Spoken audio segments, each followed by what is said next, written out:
I'm demonstrating now the Volar Dorsal Splint. The Volar Dorsal Splint indication would be a wrist sprains or strains. We find it works great for pediatric buckle fractures. So this is the demonstration I'm doing now. My measurement will be from the palmar crease. Now instead of like others you may be doing, the measurement will be 3 inches distal from the antecubital. That's 4 fingers. Get that volar measurement. And measure from the end of the foil. Even though you pushed it back in, this should be the end. Get that volar measurement. Then pull it out and double it. This is going to be the Volar Dorsal Splint. Push the product back into the foil, into the box, and reseal. Making sure the red line is gone. You have a nice seal. Now on the edges here, make sure you protect the patient from the fiberglass. Just grab both ends of the padding. I find it's easiest.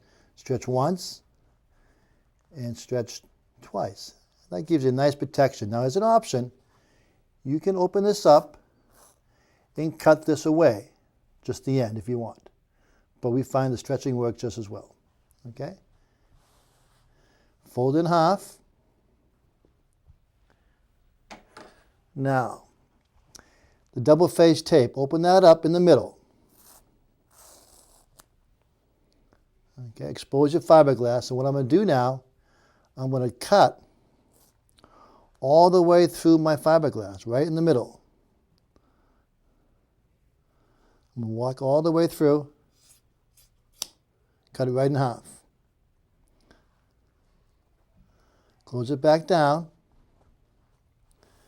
And now I'm going to grab both ends of the split and just stretch that. Okay.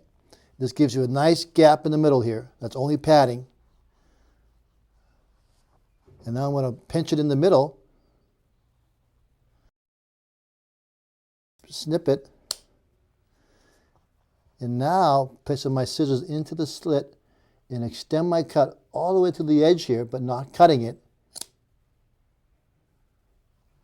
And then doing the other side, tips only, right there. Okay. And now I still have one splint, but both sides are attached, but I have a nice hole here.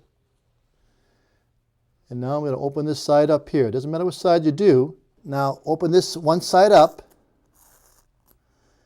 and just cut this corner away. Just the fiberglass. Remove some of the padding, but leave the hinge. Okay. Now wet it. Down the middle. Down the middle. Fold, fold, squeeze. Roll it up in the towel. Do that twice. That really eliminates all the excess moisture you may be having if you use too much water, but as I showed, you shouldn't use that much at all. Again, pad any bony prominence, okay? The ulnar styloid usually gets to be the one that gets covered all the time.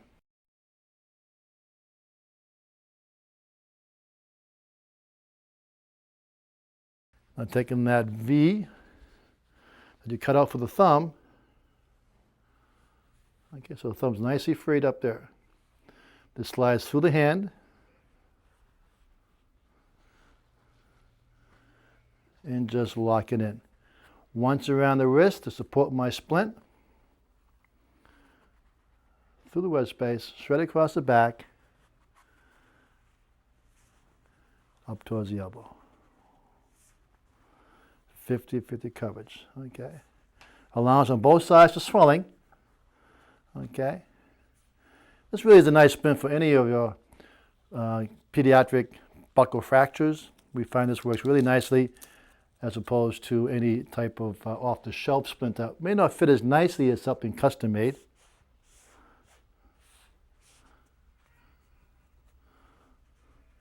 You can mold it nicely on both sides, again, only with the palm of your hand. You notice I'm using one hand to hold and the other to mold. That's what you want to do. You don't want to traumatize a patient by squeezing the whole thing. Okay? Palm your hand.